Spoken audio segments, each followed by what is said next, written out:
إله إلا الله وحده لا شريك له وأشهد أن محمدا عبده ورسوله صلى الله عليه وعلى آله وصحبه ومن تبعهم بإحسان إلى يوم الدين. Alhamdulillah, kembali kita melanjutkan kajian dengan membaca buku fikih bermadhab. Kita sampai pada halaman 76 tentang larangan keras menyimpang dari ijma'. Dan kalau kita perhatikan, kita sudah membaca 110 halaman lebih ya, sekitar 110 halaman dari mulai muqaddimah, yang kita yakin andaikan cuman punya bukunya mungkin tidak terbaca. Maka dengan ikut kajian itu salah satu manfaatnya adalah membaca secara berurutan meskipun belum semuanya. Baik, sekarang kita akan baca dilarang keras menyimpang dari ijma'. Bismillah, wassalatu wassalamu ala rasulillah, amma ba'd. Dilarang keras menyimpang dari ijma'. Menyampaikan sebuah pernyataan yang melanggar ijma' yang qat'i atau pasti termasuk kesalahan besar, karena kita diperintahkan untuk mengikuti kesepakatan kaum mukminin dalam beragama. Imam Asy-Syafi'i mengatakan, "Fama kana fihi nassun hukmallahi aw li rasulihi sunnatin aw lil muslimin fihi ijma'un lam yasa' ahadan alima min hadha wahidan an yukhalifahu." Perkara yang telah ditegaskan dalam nas sebagai hukum Allah, ditegaskan dalam sunnah Rasulullah sallallahu alaihi wasallam, atau ada ijma tentangnya di tengah kaum muslimin, maka tidak boleh bagi seorang pun yang mengetahui salah satu dari tiga hal ini untuk menyimpang darinya. Keterangan semisal disampaikan oleh Syekhul Islam, beliau menegaskan, wa idza sabata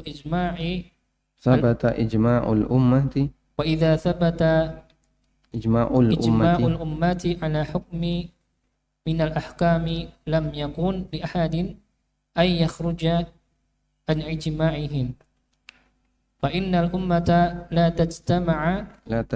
tajtami'u ala dhalalatin. Apabila terbukti ada ijma' umat dalam satu hukum tertentu, tidak ada seorang pun yang boleh keluar dari ijma' mereka, karena umat Islam tidak mungkin bersepakat dalam kesesatan. Baik. Kemarin telah kita sampaikan beberapa dalil ya, bahwa ijma' adalah dalil. Dalil bahwa ijma' adalah dalil, karena dalil yang disepakati dalam Islam ada 4, apa saja? Al-Quran, hadis, ijma', dan qiyas. Kita sudah membahas Al-Quran dan hadis, dan kita sekarang sedang membahas yang ketiga, yaitu ijma'. Di antara bukti bahwasanya ijma' adalah dalil, sabda Nabi SAW, la tajtami'u ummati ala dhalalah. Umatku tidak mungkin bersepakat dalam kesesatan. Berarti menyimpang dari ijma' adalah kesesatan. Umatku tidak mungkin sepakat dalam kesesatan, maka menyimpang dari ijma' adalah kesesatan. Jika ijma' itu ijma' yang qat'i. Dan yang dimaksud dengan ijma' yang qat'i adalah ijma' yang valid. Yang valid artinya yang memang betul-betul terjadi, ada di tengah masyarakat, ada di kalangan kaum muslimin. Seperti sepakat khamr itu haram, itu ijma' qat'i. Sepakat bahwa jilbab itu wajib bagi muslimah. Sepakat bahwa sholat 5 waktu itu wajib. Sepakat bahwa riba itu haram. Sepakat-sepakat seperti ini tidak boleh bagi siapapun untuk mengambil pendapat yang berbeda. Selanjutnya kita akan melihat pembagian ijma'. Pembagian ijma'. Ijma' terbagi menjadi beberapa macam dilihat dari beberapa sudut pandang, di antaranya Pertama, pembagian ijma ditinjau dari proses pembentukannya. A. Ijma qauli atau terucapkan, semua mujtahid menyatakan sepakat tentang hukum tertentu. Misalnya, mereka sepakat bahwa sesuatu adalah halal atau haram. B. Ijma sukuti atau ikrari atau persetujuan, yaitu ada satu pendapat ulama yang masyhur di kalangan semua ulama yang lain, tetapi tidak ada pengingkaran apapun dari yang lain. Termasuk dalam hal ini adalah ijma istiqra'i, penelitian, yaitu ijma dari hasil penelitian. Penelitian dilakukan dengan memperhatikan semua perkataan ulama dalam satu masalah tertentu dan mereka sepakat terhadap hukum tertentu. Untuk ijma sukuti dan ijma istiqra'i, ulama berbeda pendapat apakah ijma tersebut terhitung sebagai dalil ataukah tidak. Sebagian ulama menjadikannya sebagai dalil zanni. Baik. Pembagian ijma dilihat dari proses pembentukannya. Jadi seperti yang kita tahu, ulama itu berada di mana, Pak? Ulama itu berada di mana? Tersebar di berbagai penjuru dunia. Di sini ada, meskipun ada di satu tempat tertentu yang jumlahnya paling banyak. Misalnya di Mekah dan Madinah itu paling banyak. Kemudian di Mesir juga banyak. Di Irak dulu banyak sekali Irak ulama. Kemudian di beberapa daerah Afrika Utara ada Aljazair, ada Maroko, dan kanan kirinya Libya itu juga banyak ulama. Mauritania. Kemudian sejalan dengan perkembangan zaman, Islam ada di banyak tempat termasuk di Eropa. Sehingga di masing-masing negara non-muslim juga di situ ada komunitas ulama. Di Eropa itu ada lembaga fatwa Eropa, Lajnah Eropa, dan lembaga ini yang mengeluarkan fatwa terkait kasus-kasus kontemporer di negara-negara muslim minoritas di Eropa. Amerika juga ada lembaga fatwa Amerika. Ya, kalau di tempat kita ada MUI, Majelis Ulama Indonesia, di sana ada Majelis Ulama Eropa dan ada Majelis Ulama Amerika. Dan banyak anggotanya adalah para masyayikh, para doktor yang berdakwah di daerah-daerah itu, dan mereka membuat sebuah komunitas untuk menjawab pertanyaan dan masalah yang terjadi di tengah masyarakat. Di masa silam, ulama juga sudah tersebar di berbagai macam negara kaum muslimin. Karena itu ada ijma yang disebut dengan ijma qauli. Bagaimana pembentukan ijma qauli? Yaitu semua mujtahid menyatakan sepakat akan hukum X. Ini disebut dengan ijma qauli.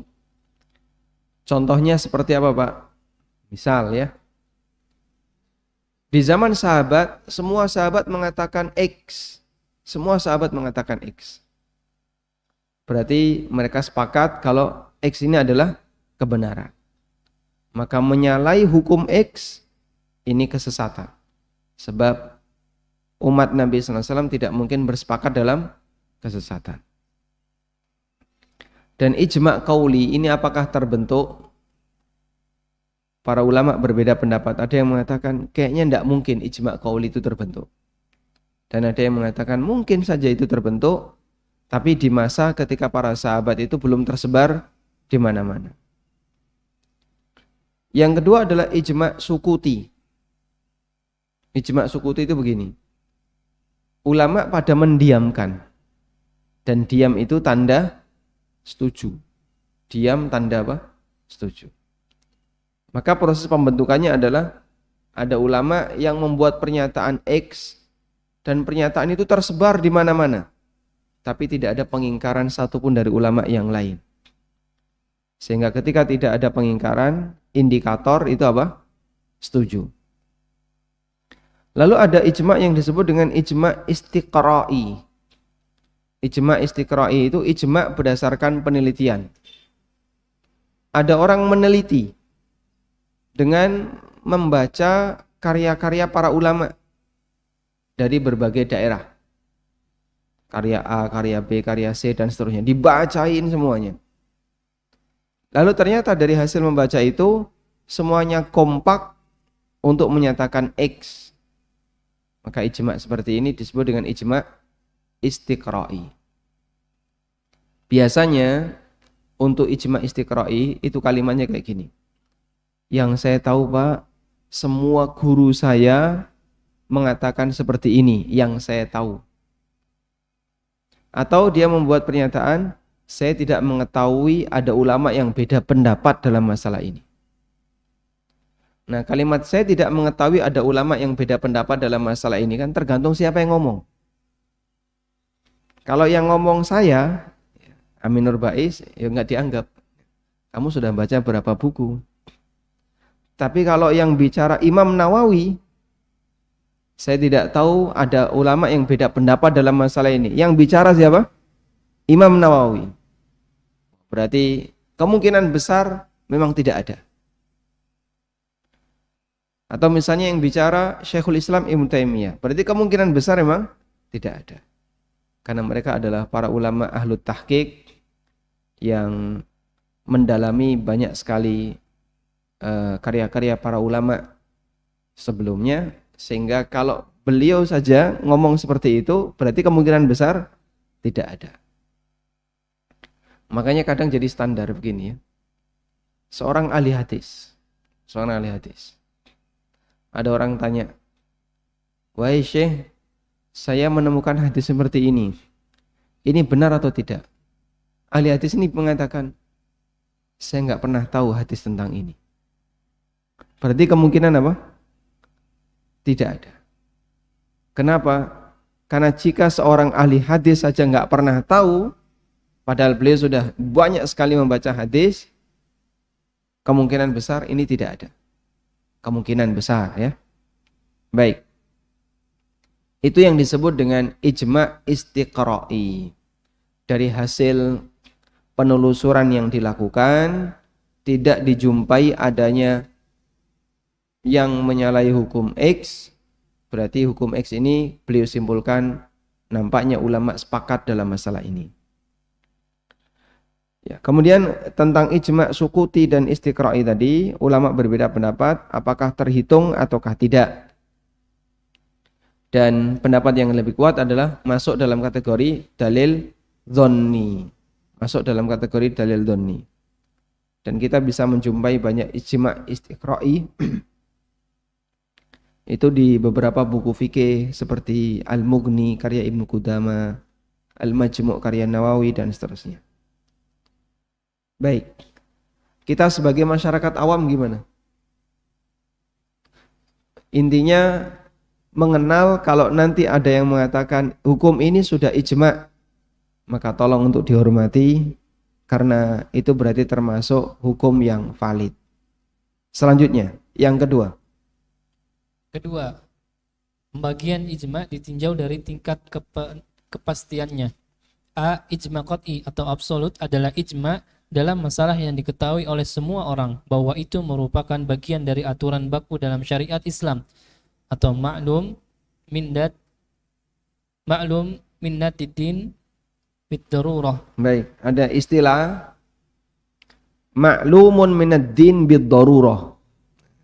Kita mengenalkan istilah ini ya. Ma'lumun minaddin bid-darurah. Apa namanya? Ma'lum minaddin bid-darurah. Bahasa lainnya itu aturan yang diketahui oleh semua orang bahwa itu adalah ajaran agama. Misalnya, sholat 5 waktu itu adalah wajib. Ada nggak orang yang nggak tahu? Ada nggak orang Muslim yang nggak tahu kalau sholat 5 waktu itu wajib? Hampir tidak ada. Sehingga semua Muslim tahu sholat 5 waktu adalah wajib. Seperti ini disebut ma'lumun minad din bid-darurah. Sehingga kalau ada orang yang tidak sholat 5 waktu, meninggalkan salah satu dari sholat 5 waktu, lalu dia beralasan, saya nggak tahu kalau ini wajib. Diterima nggak? Nggak diterima. Nggak mungkin nggak ngerti. Nggak mungkin nggak ngerti. Contoh yang lain, puasa Ramadan wajib ya. Ada nggak muslim yang nggak ngerti kalau puasa Ramadan itu wajib? Nggak mungkin. Nggak ada muslim yang nggak ngerti. Maka kalau ada orang yang nggak puasa, terus dia ditangkap misalnya, lalu dikandani, kamu wajib puasa, dosa besar kalau nggak puasa. Saya nggak tahu kalau Ramadan itu puasanya wajib. Nggak mungkin ya. Nggak mungkin nggak ngerti. Minum khamr haram ya. Semua muslim tahu. Lalu ada orang bilang, saya nggak tahu kalau ini haram. Mungkin nggak? Nggak mungkin. Sehingga kalau ada yang beralasan saya nggak tahu, tidak diterima. Itu yang disebut perkara yang masuk dalam kategori ma'lum minad din bid-darurah. Ma'lumun minad din bid-darurah. Baik. Ma'lumun minad din bid-darurah itu terbatas pada perkara yang hampir semua orang itu tahu. Maka kalau ada orang yang ngaku tidak tahu, tidak diterima alasannya. Dan kalau kita bandingkan begini ya, dalam undang-undang negara, ketika di situ ada perubahan, pemerintah akan melakukan apa? Sosialisasi. Pemerintah akan melakukan sosialisasi. Lalu kita melanggar, ditangkaplah oleh aparat. Maka aparat akan bertanya, ya, misalnya melanggar lalu lintas, lampu merah, belok kiri, ditangkap oleh aparat, oleh petugas. Biasanya petugas ngapain Pak kalau sudah menangkap? Bapak tahu kesalahannya apa? Nah justru itu saya mau tanya, kenapa saya ditangkap? Bapak tadi melanggar lampu merah. Pelanggarnya gimana Pak? Itu lampu merah Bapak belok kiri. Loh katanya kiri jalan terus. Katanya belok kiri jalan terus. Sudah diubah Pak undang-undangnya. Kalau dulu belok kiri jalan terus, sekarang hukum asalnya adalah lampu merah berhenti semuanya. Wah saya baru tahu ya Pak kalau ternyata ini sudah diubah undang-undangnya. Ditilang nggak kira-kira? Petugas nggak mau tahu, Anda tahu atau tidak, undang-undangnya sudah ada. Dan itu hukum bagi negara. Sehingga ketika orang tidak update informasi tentang undang-undang, tidak ada ampun. Pokoknya harus ditilang. Ya, kecuali berhasil nego ya. Kamu anaknya siapa? Ya dulu sih keturunan gubernur yang ke-7. Keturunan gubernur yang ke-7. Tayyib. Jadi ketika ada undang-undang yang sudah disosialisasikan, sementara masyarakat tidak paham, bagi petugas kadang tidak dimaafkan, tetap akan ditilang. Ada banyak orang yang belum update informasi terkait batas maksimal kecepatan kendaraan di tol. Yang paling kemarin yang paling banyak kasusnya di mana Pak? Semarang Solo ya. Maksimal berapa? 80 kilo. Semarang Solo kan lebih pendek ya. 80 kilo karena jalannya naik turun. Berapa ribu setelah itu disosialisasikan? Yang kena berapa? 60 ribu. 6.000 kendaraan. 6.000 kendaraan kena tilang elektronik. Hanya dalam waktu sekian hari. Dan ketika mereka dapat surat tilang seperti itu, nggak ada istilah Pak, saya nggak tahu ya Pak. Ini kan bukan termasuk maklum minad din bid-darurah. Ada udzur bil jahli. Udzur karena kebodohan. tidak diterima, tetap harus melalui proses yang berlaku. Ya, kita menghormati hukum, dan adanya orang yang melanggar memang harus ada tindakan. Namun dalam hukum syariat dengan hukum negara, kalau hukum syariat orang tidak tahu itu nggak dihukum, asal jelas dia nggak tahu. Misalnya ada orang transaksi riba, tukar menukar uang tidak tunai, 100.000 ditukar dengan 50-20. Kurang pinten, Pak? Kurang berapa? 30. Engko sing 30 nyusul ya, sisuk nek ana duwite tak bayar. Maka di sini terjadi pertukaran uang tapi tidak tunai. Pelakunya mungkin saja tidak tahu, dan banyak orang yang nggak ngerti. Banyak masyarakat yang nggak tahu. Nah, ketika itu dilakukan, terus kita sampaikan, ini dosa loh Pak, nggak boleh kayak gini. Waduh, saya nggak ngerti ya Mas, kalau ini ternyata nggak boleh.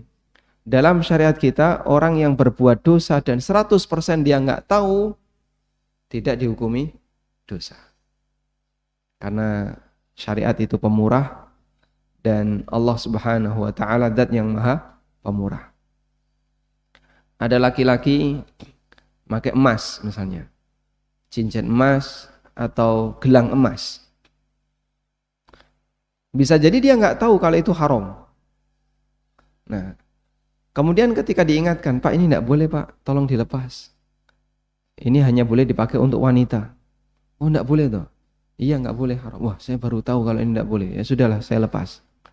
Selama dia pakai ketika nggak tahu, dosa nggak? Tidak dosa. Kenapa? Nggak tahu.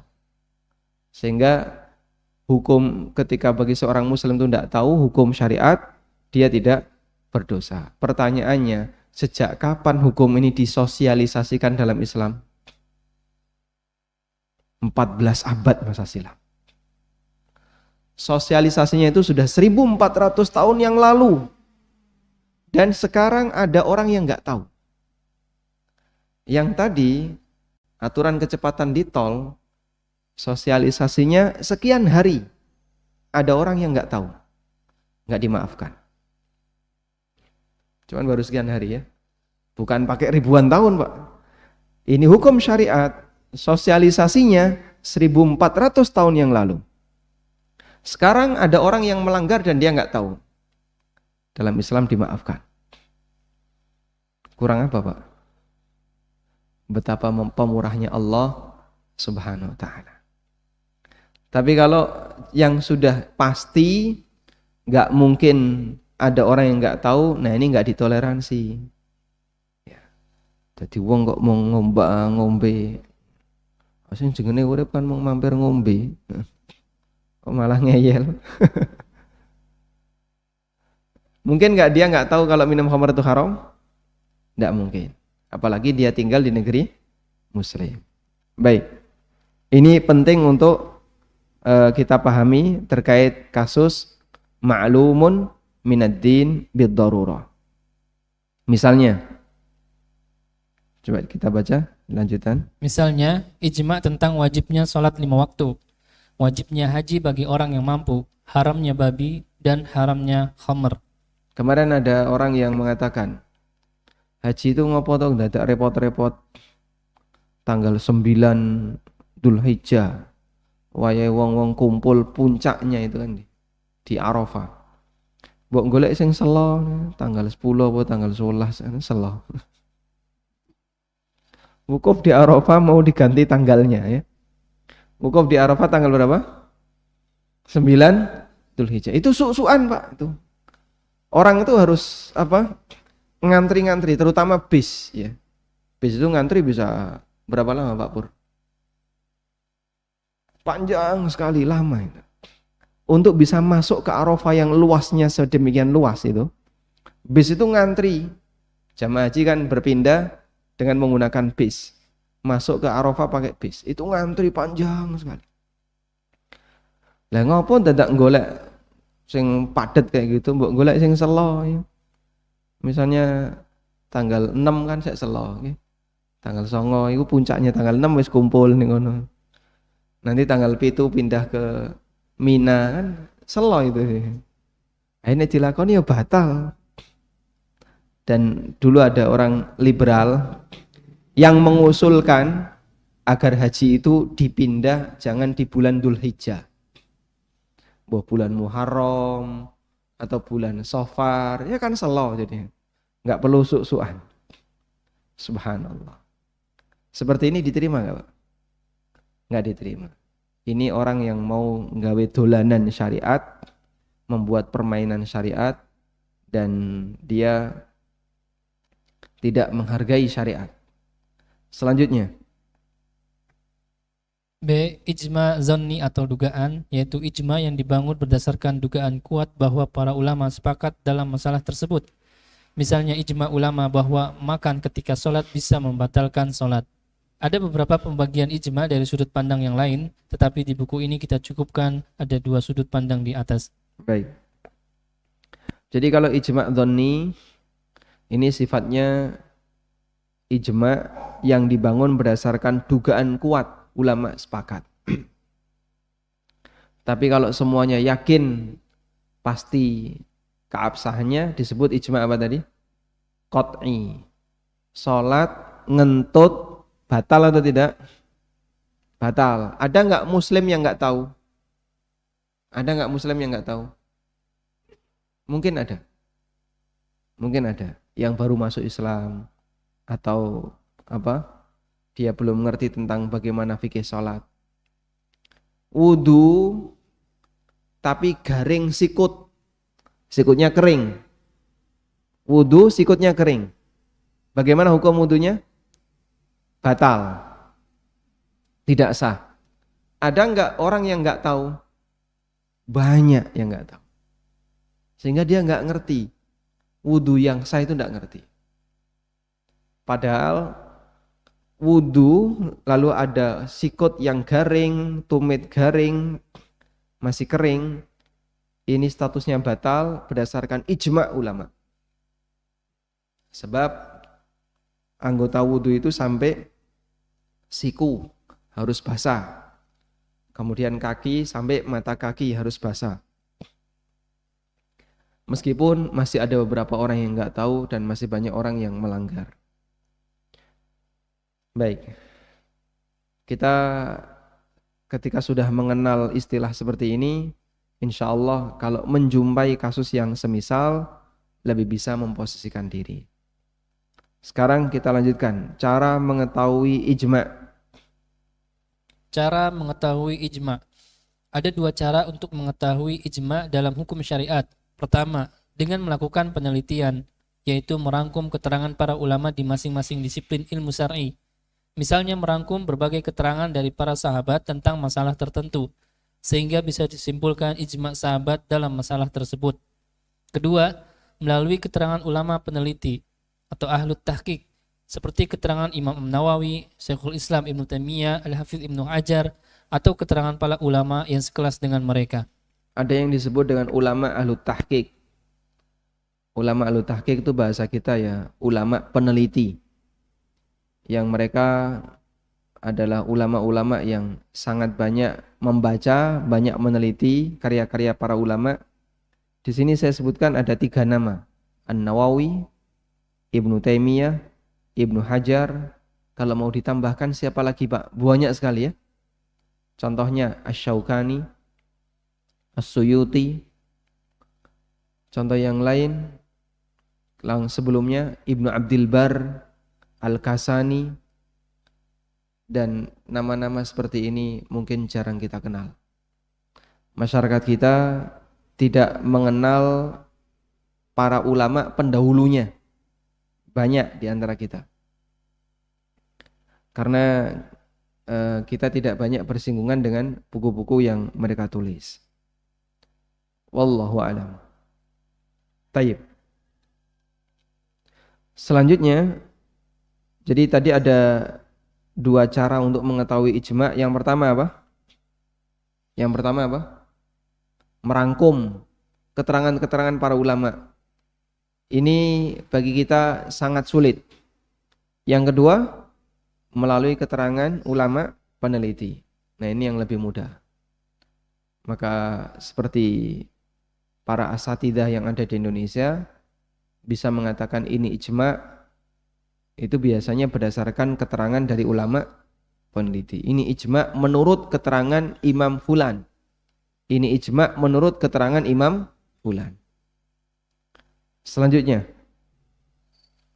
Beberapa catatan tentang ijma. Pertama, ijma tidak mungkin bertentangan dengan nas.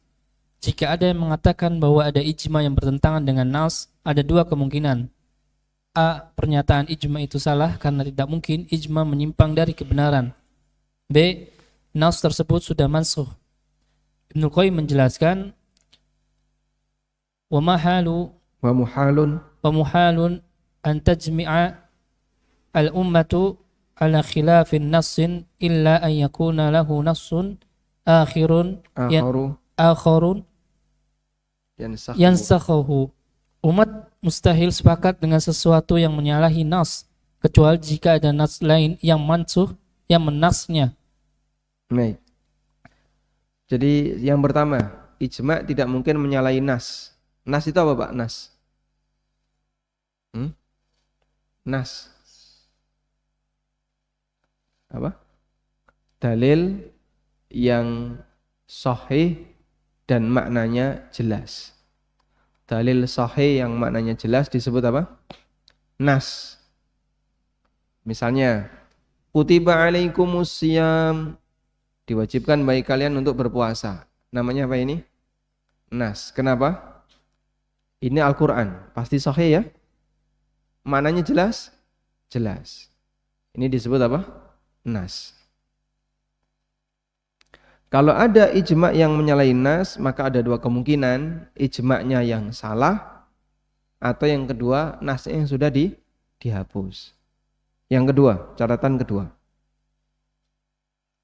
Kedua, ijma tidak mungkin bertentangan dengan ijma sebelumnya. Jika terjadi demikian, bisa dipastikan bahwa salah satu keterangan ijma tersebut adalah keterangan ijma yang batil, karena akan muncul pertentangan di antara dua dalil yang sama-sama qat'i atau absolut, padahal itu mustahil. Baik, ijma tidak mungkin bertentangan dengan ijma sebelumnya. Sekarang ulama ijma seperti ini, dan dulu sudah ada ijma, itu tidak mungkin. Karena tidak boleh ada ijma baru yang bertentangan dengan ijma yang lama. Tapi kalau ijma baru yang tidak bertentangan dengan ijma lama, mungkin. Selanjutnya. Ketiga, tidak mungkin umat Nabi Muhammad SAW sepakat untuk melakukan perbuatan murtad. Murtad adalah kesalahan puncak dalam beragama, sedangkan kesepakatan umat Nabi Muhammad SAW terjaga dari kesalahan. Baik, jadi yang dimaksud di sini, nggak mungkin seluruh umat Nabi Muhammad SAW murtad. Ini sebagai bantahan ya, untuk kelompok tertentu yang mengatakan sepeninggal wafatnya Nabi SAW, seluruh sahabat itu murtad. Sepeninggal Nabi SAW, seluruh sahabat itu murtad, kecuali kurang lebih cuma 6 orang. Ali bin Abi Thalib, Fatimah, Hasan Husain, kemudian Al-Miqdad, Ibnul Aswad, dan Salman Ar-Farisi. Hanya 6 orang ini yang tidak murtad. Ada yang nambahkan Ammar bin Yasir. Selain itu murtad semuanya. Abu Bakar murtad, Umar murtad, Utsman murtad, Ibnu Mas'ud murtad, kemudian Ibnu Umar murtad. Semuanya murtad kecuali 7 orang tadi. Dan ini pendapatnya Syiah. Ini pendapatnya Syiah. Jawaban kita apa? Tidak mungkin, mustahil. Subhanallah, hadza buhtanun azim. Subhanallah, ini adalah tuduhan yang besar. Sehingga tidak mungkin murtad. Atau contoh yang lain. Pada waktu berdiri LDI, lalu punya pengikut sebagian. Mereka kan punya doktrin selain kelompoknya murtad. Sehingga semua yang tidak sejalan dengan LDI yang bukan kelompoknya dianggap apa? Murtad oleh kelompok ini. Mungkin nggak seperti itu? Tidak mungkin. Umat Muhammad SAW tidak mungkin semuanya murtad. Tayyib. Selanjutnya.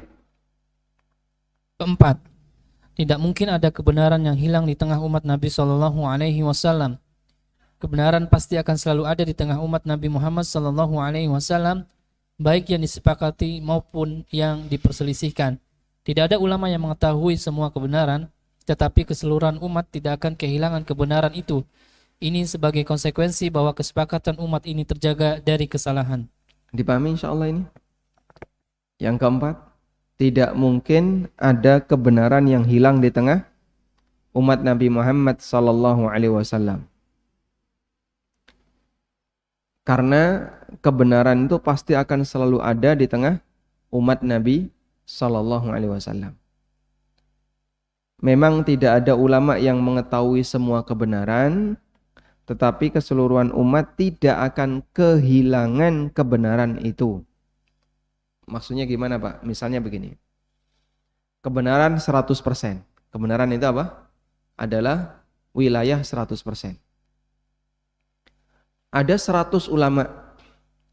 Ulama satu mengenali kebenaran ini 70%. Ulama dua tahu kebenaran 80%. Ulama tiga tahu 60%. Ulama empat tahu kebenaran 50 sekian persen. Nah itu kalau dibuat diagram Venn menyatu semuanya. Kalau dibuat diagram Venn jadinya apa? Menyatu. Maka dari 100% ada yang punya 80%. Ada yang punya 70%, ada yang punya 60%. Kalau digabungkan menyatu. Sehingga ketika itu semuanya digabungkan, kebenaran pasti ada di sana. Maka tidak mungkin kebenaran itu hilang di tengah umat. Sebab Allah Subhanahu wa taala menjadikan kesepakatan umat ini maksum dari kesalahan. Baik. Karena itu begini. Kalau orang beristihad sendiri dengan beristihad bareng-bareng, peluang benarnya lebih besar yang mana? Peluang benarnya lebih besar yang bareng-bareng. Sehingga ada beberapa lembaga fatwa yang keputusannya, fatwanya itu dari hasil bareng-bareng. Puluhan ulama, belasan ulama berkumpul bahas masalah tertentu, lalu mereka bahas bareng-bareng. Nah itu peluang salahnya lebih kecil dibandingkan ketika dibahas sendiri-sendiri. Sebab kalau dibahas bareng-bareng saling melengkapi, saling mengingatkan. Ini yang disebut dengan ijtihad jama'i. Dan ada banyak lembaga ijtihad jama'i. Kalau di Indonesia contohnya MUI, kemudian ada Dewan Fatwa Perhimpunan Al-Irsyad. Kalau di luar negeri ada Hay'ah Kibar Ulama yang ada di Saudi. Kemudian ada Majma' Fikih Islami baik di bawah Robitoh maupun di bawah organisasi kerjasama Islam di bawah OKI. Dan insya Allah nanti akan kita bahas. Wallahu ta'ala alam. Kita masih punya pembahasan seputar masalah qiyas dan insya Allah akan kita bahas di pertemuan berikutnya insya Allah ta'ala. Walhamdulillahirabbil alamin. Wassallallahu ala nabiyyina Muhammadin wa ala alihi wa sahbihi wasallam. Baik, Ustaz Jazakallahu khairan. Untuk selanjutnya kami buka tanya jawab. Mungkin dari jamaah sekalian yang ingin bertanya, dipersilakan.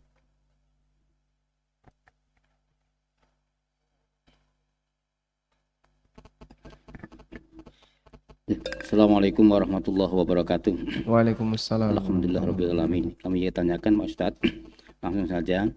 Ini kaitan dengan ijma. Kemarin belum saya lanjutkan. Ini ada baik itu muslimin maupun non muslimin itu menginjak Quran dan membuang sembarangan, melafadznya itu sembarangan, dibuang-buang begitu saja.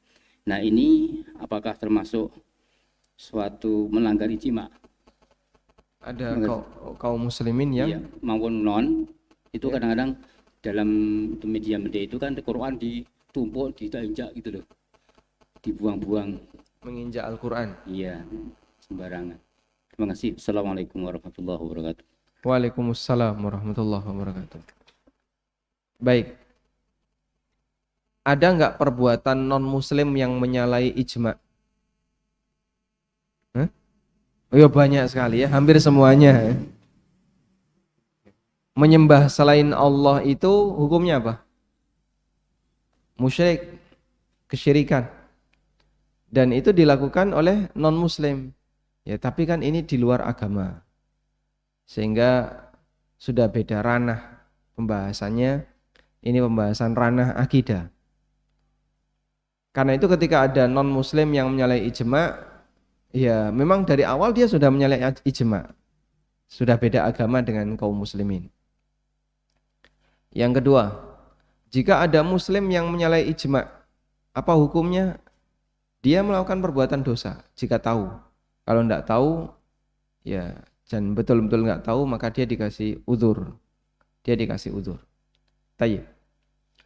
Sekarang untuk kasus menginjak Al-Quran, membuang Al-Quran, ini apa hukumnya? Kekufuran. Jika dilakukan dengan sengaja, karena alasan emosi, lalu dia menginjak-injak Al-Quran, ini kekufuran. Sudah? Terus bagaimana hukuman untuk orang ini, Pak? Serahkan kepada Allah. Inna nahnu nazzalna dzikra wa inna lahu lahafidhun. Sesungguhnya kami yang menurunkan Al-Quran dan kami yang menjaganya. Allah menjaga Al-Quran. Kalaupun orang ini tidak bisa diberi tindakan hukuman disebabkan karena dia punya banyak orang yang melindungi misalnya, sehingga rakyat nggak bisa ngapa-ngapain, mau dilakukan hukuman apa, dia banyak dilindungi oleh orang lain misalnya, maka serahkan kepada Allah, nanti Allah yang akan ngurusi. Ini adalah kitabnya dan Allah yang akan ngurusi orang ini sesuai dengan apa yang dia kehendaki. Wallahu a'lam. Baik, Ustaz, jazakallahu khairan atas jawabannya. Kita coba angkat pertanyaan dari penelpon. Assalamualaikum. Dengan siapa di mana? Waalaikumsalam warahmatullahi wabarakatuh. Dengan Umu Zaid dari Serang. Silakan, Bu. Assalamualaikum warahmatullahi wabarakatuh, Ustaz. Waalaikumsalam warahmatullahi wabarakatuh. Izin bertanya tadi ada penjelasan Ustaz mengenai yang tukar uang tapi tidak lengkap kembaliannya gitu, Ustaz. Nah, itu masuknya ke riba. Saya baru pertama kali mendengar penjelasan seperti ini dan sempat kaget karena sering melakukan aktivitas seperti ini. Dan yang kedua, mengenai ijma. Apakah ijma ini hanya terjadi di masa lampau oleh para ulama terdahulu atau masih bisa dilaksanakan di masa sekarang, Ustaz? Apakah misalnya ada hukum tertentu lalu ulama-ulama sekarang masih melaksanakan ijma? Mungkin hanya itu, Ustaz. Jazakallahu khair. Assalamualaikum warahmatullahi wabarakatuh. Waalaikumsalam warahmatullahi wabarakatuh. Baik. Tentang hukum tukar menukar uang yang tadi sempat kita singgung. Ini pembahasan riba yang sering disinggung oleh para ulama, yaitu menukar uang dengan uang tapi tidak tunai. Misalnya 100.000, pecahan 100.000 mau ditukar dengan yang lebih kecil. Temannya baru punya 70.000, 50 dan 20. Kurang 30. Terus dipertukarkan. Ya sudahlah, ini 100.000 mana yang 70? Nanti ya kalau sudah ada 30, tolong segera dikirim ke saya. Siap. Berarti tertunda berapa? 30.000. Adanya penundaan ini masuk dalam kategori riba nasi'ah. Karena Rasulullah sallallahu alaihi wasallam pernah menyebutkan adzabu bidzab riban illa ha wa ha. Emas dengan emas itu riba kecuali dari tangan ke tangan. Sehingga yang satu ada, yang satu juga harus ada. Tidak boleh salah satu masih kurang. Nah, lalu ketika kita sudah melakukannya sementara kita tidak tahu bagaimana. Kalau pakai surat tilang ya tetap ditilang. Cuman kan riba nggak perlu pakai surat tilang. Ini hukum agama. Dan cukup bagi kita untuk bertaubat. Jika memang 100% tidak tahu, Allah Maha tahu kalau kita tidak tahu. Dan dalam hukum agama, orang yang tidak tahu lalu dia melanggar, maka dia mendapatkan uzur, dia dimaafkan. Yang kedua, mungkinkah bisa terjadi ijma' di masa sekarang yang itu tidak ada di masa silam? Sangat mungkin untuk kasus yang ada di masa sekarang. Mungkin saja terjadi ijma' di masa sekarang untuk kasus yang ada di masa sekarang. Contoh, e-money misalnya. Imam Nawawi dulu pakai e-money enggak?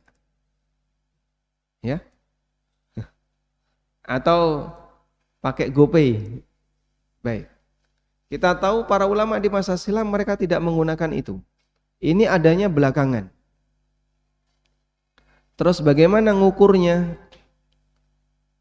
Andaikan ulama belakangan mereka ijma' sepakat bahwa ini hukumnya haram, maka hukumnya jadi haram berdasarkan ijma'. Andaikan ya. Terus yang benar gimana Pak? E-money para ulama membolehkan. Cuman ketika dipertukarkan harus dilakukan secara tunai. Sehingga misalnya Anda top up, bayar 200.000, lalu diisi e-money-nya, maka wajib untuk dilakukan secara tunai. Tidak boleh ada yang tertunda. Contoh yang lain misalnya. Barangkali ini lebih real ya. Pada waktu muncul bank pertama kali di negara-negara Islam, maka para ulama itu membahas tentang hukum menabung di bank lalu menghasilkan kelebihan, menghasilkan keuntungan.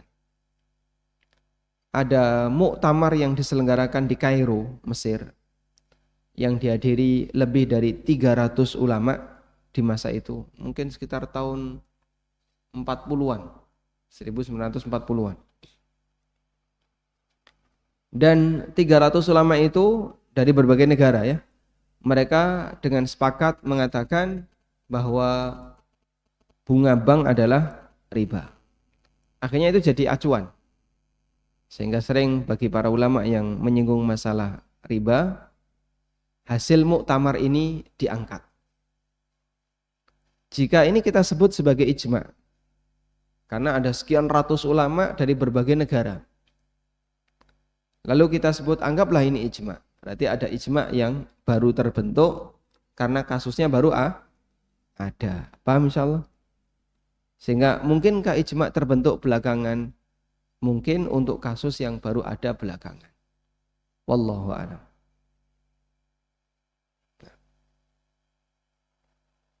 Baik, Ustaz, kita angkat pertanyaan dari penelpon lagi. Tertutup, Ustaz. Sambil nunggu mungkin ada yang ingin bertanya. Masya Allah.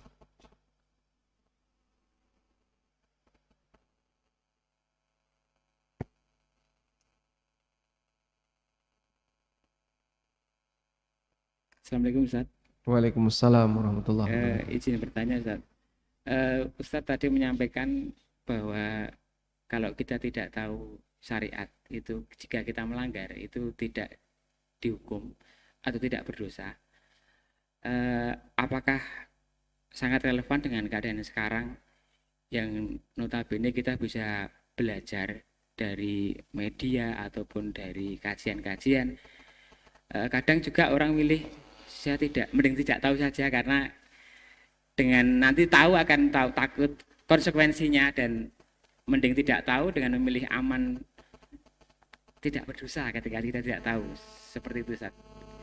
Padahal kan dengan keadaan yang sekarang kita lebih mudah untuk belajar. Bagaimana sikapnya, Ustaz? Syukran.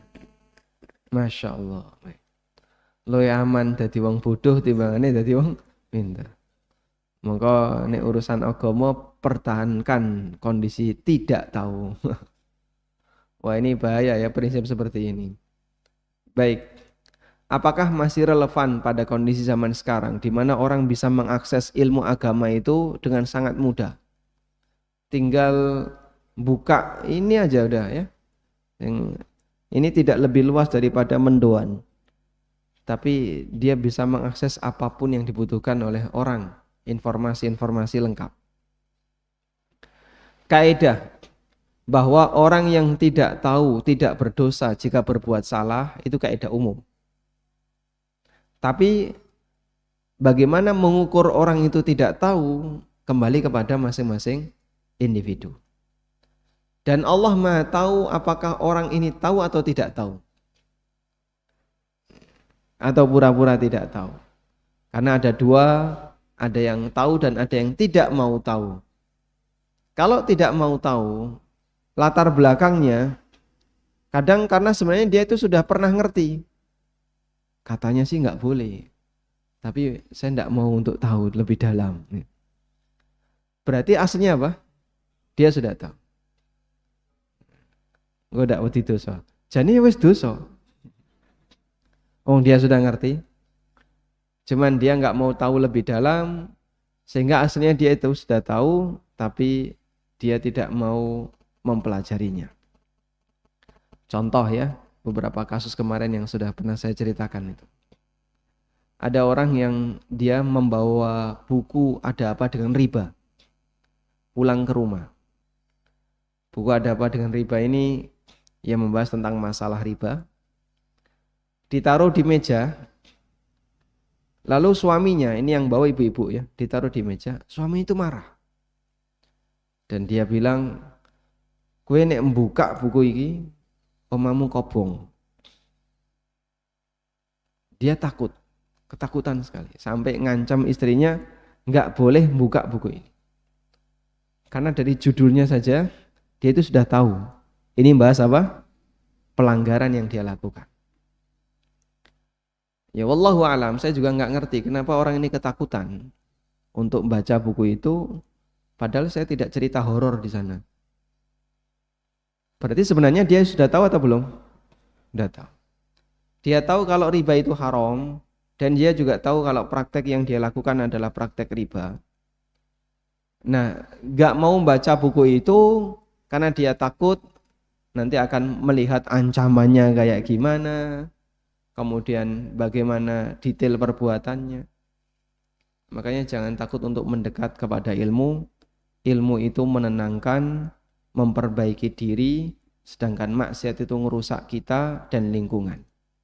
Sehingga kita belajar dalam rangka untuk menambahkan perbaikan.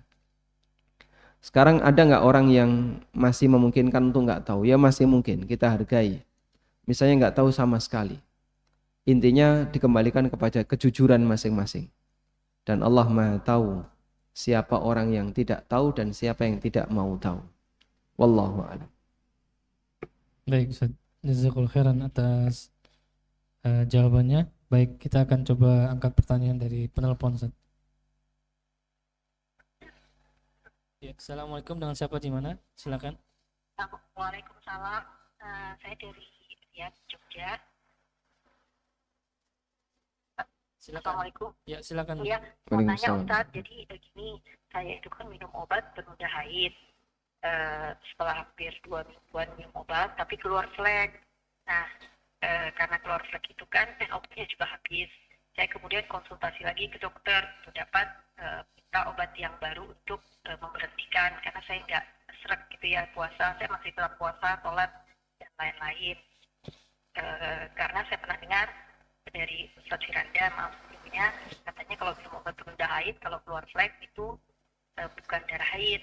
Tapi saya merasa nggak srek dengan minum obat yang baru itu, kok fleknya nambah banyak gitu. Jadi gimana Ustaz, saya lanjut puasa atau gimana?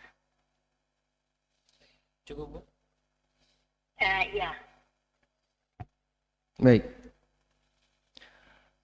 Terkait kasus wanita haid yang minum obat. Wanita haid yang dia punya rutinitas masa haid tertentu, misalnya tanggal 1 sampai tanggal 7. Rutin tanggal haidnya di tanggal 1 sampai tanggal 7. Lalu dia minum obat untuk bisa puasa atau bisa haji atau umroh. Dan ternyata di rentang itu masih keluar flek. Maka flek ini dihukumi haid. Loh kok bisa Pak? Kan cuma ngeflek.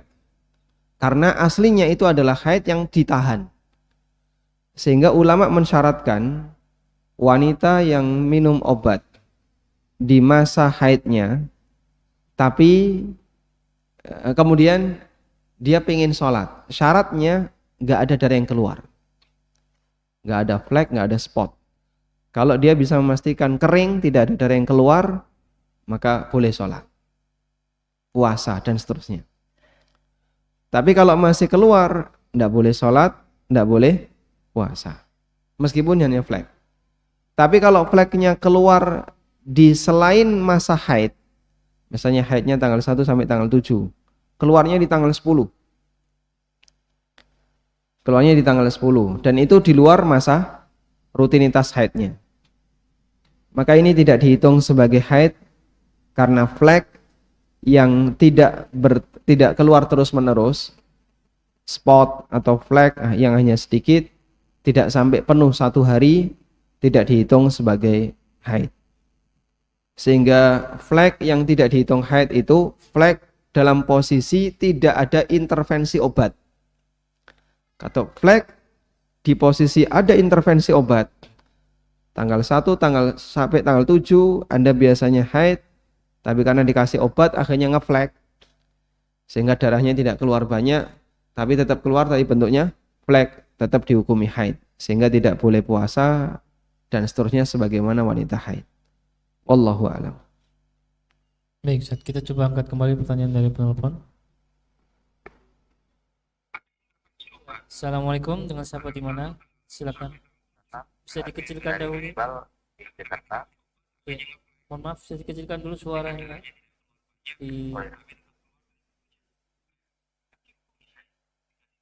Baik, Assalamualaikum Ustaz.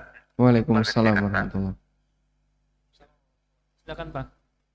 Ya, menurut Ustaz ini kemarin ada pertanyaan dari penanya kepada Ustaz mengenai Bitcoin. Nah, Bitcoin itu kan kalau dibeli kemudian dijual berdasarkan dari modal yang pertama. Nah, Ustaz mementingkan dengan batu akik gitu. Nah, kenapa Ustaz mementingkan dengan batu akiknya? Ya, makasih Ustaz. Dipikir Ustaz.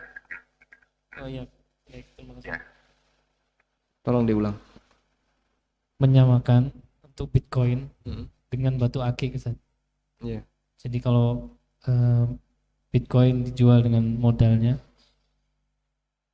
kenapa Ustaz menyampaikan dengan perbandingan batu akik? Kenapa? Baik. Trennya, Ustaz. Baik. Kalau kita belajar kias, nanti kita akan bisa menjadi paham ya. Kias itu bagian mana yang boleh, bagian mana yang tidak diperbolehkan.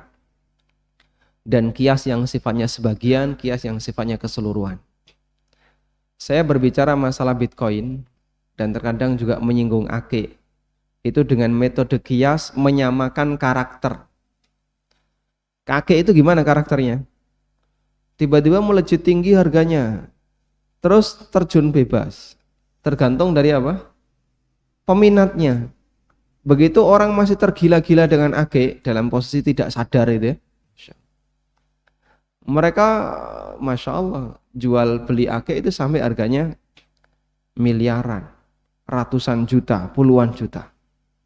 Hanya karena ini mengandung apa, gambarnya bagus dan seterusnya. Begitu tren itu sudah mencapai puncak, terjun bebas. Banyak orang yang kehilangan duitnya gara-gara transaksi akik. Dan betapa cepatnya akik dulu bertahan berapa lama? Ada setahun? Ada? Ada ya? Mungkin kurang lebih setahun. Terus setelah itu nggak laku. Sekarang dikasih aja kita buat apa? Mungkin kita nggak mau. Apa? Wis ra payu. Kalau dulu mahal. Saya pernah main ke rumah salah satu orang kaya. Beliau koleksi ake itu sampai sak toples gede ini, Pak. Itu kecil-kecil banyak sekali. Masa buat apa ini, Pak? Ya koleksi. Satu toples gede itu beliau koleksi. Dan saya dikasih karena bukan penggemar ake, ya nggak mau juga buat apa. Terus waktu ake sudah nggak laku, saya ke mana, daerah Sintang ya. Sintang Kalimantan, ada panitia kajian ngasih ake. Ini loh saya kasih, saya punya kayak gini banyak, kamu tak kasih 2. Dhisik nih pogai aku gelem. Kalau dulu sih saya mau ya, mungkin harganya mahal.